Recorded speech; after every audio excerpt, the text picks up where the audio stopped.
Hello there, let me show you how I can make fly a nice little cube in Unity. With my brand new scene, an empty scene, I'll right click in the hierarchy, 3D object, cube. But there's nothing this innocent little cube can do with a good script. So while the cube is selected in the hierarchy, I'll click on add component, new script.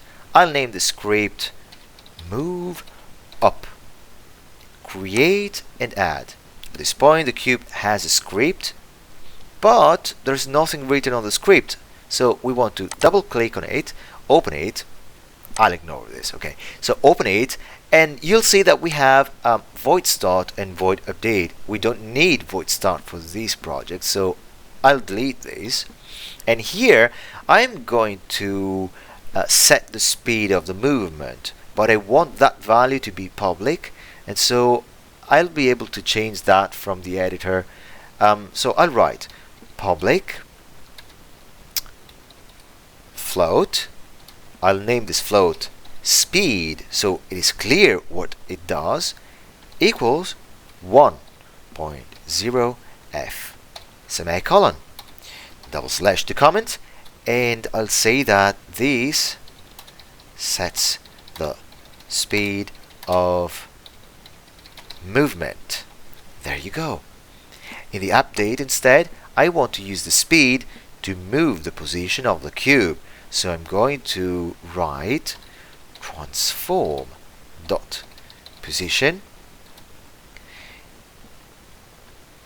plus equals, and so this way with plus equals, it is adding a value constantly, and I want that value to be added to the up direction. So I'll write vector 3 dot up times speed times time dot delta time, semicolon again. There you go, we've got a nice good script. At this point I'm also going to save in the editor, and in game view I'll hit play and the cube should move slowly up. Let's see, there you go, it's quite slow. Let's make the cube go back.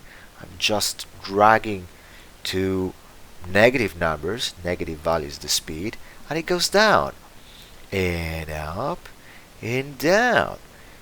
Yeah, it's like a roller coaster, babe. Well guys, if you like this content and you want to know more about Unity, just ask me or comment it and I'll be happy to, create new content. What if I write something like, I don't know, let's say 45. Oh, very fast. It's gone.